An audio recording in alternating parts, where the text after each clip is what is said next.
It's showtime! Ngayong June 30, ipinagdiriwang natin ang Philippine-Spanish Friendship Day. Ang pagkakaibigan na ito ay makikita sa naging karanasan ng mga taga Cagayan de Oro City. Noong May 11 to 15, 2015, nagturo ako doon ng isang asignatura para sa National Commission for Culture and the Arts Graduate Diploma in Cultural Education sa paanyaya ni Director Hobart Savior ng Xavier Center of Culture and the Arts. Habang naroon ako, masaya kong natutunan ng kasaysayan ng Cagayan de Oro, hindi lamang sa mga aklat tulad ng Local Historical Sources of Northern Mindanao ni Father Francisco R. Demetrio, S.J., kundi maging sa mga mismo na aking nakasalamuha roon. Kinuha ko namin ang pagkakataon na bisitahin ang Museo de Oro sa Xavier University Ateneo de Cagayan.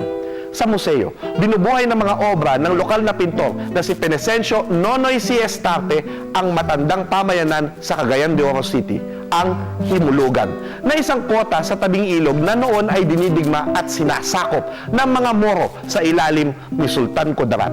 Sa pagdating ng mga Espanyol, pangungunahan sila sa pagtatanggol sa kanilang sarili ng isang Portuges na paring Recoleto na nagngangalang Fray Agustin de San Pedro na nag-aral ng taktikang militar sa Espanya. Nagtagumpay sila at nakita isa nga lang El Padre Capitan. Dahil sa tagumpay na ito, nagpabinyag patungong Katolisismo sina Dato Salangsang at ang kanyang pamilya. At dahil sa ibayong pagbabanta ng mga taga Maguindanao, itinatag nila ang bagong portipikadong pamayanan na tinawag na Cagayang, kung saan itinayo rin nila ang magiging katedral ng San Agustin.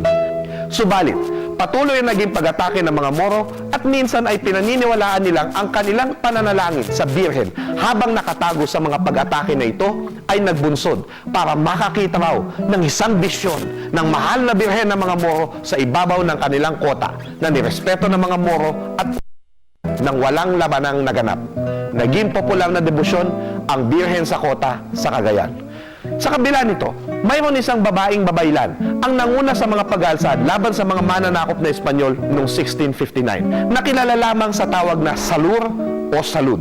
Dahil sa patuloy niyang pagyakap sa sinaunang pananampalataya, marami siyang nahikayat na sumama at nagtungo sila sa kabundukan.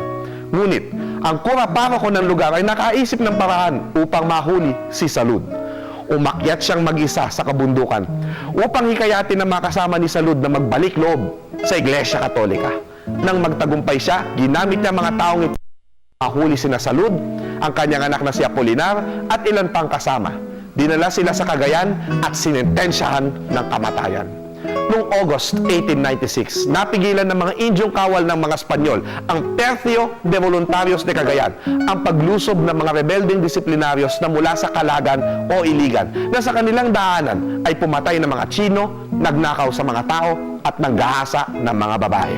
Ngunit sa kabila ng katapatan sa Espanya, magkakaroon ng papel ang Cagayan de Oro sa pakikibaka para sa kalayaan. Ako po si Xiao Chua para sa telebisyon ng Bayan. And that was Xiao.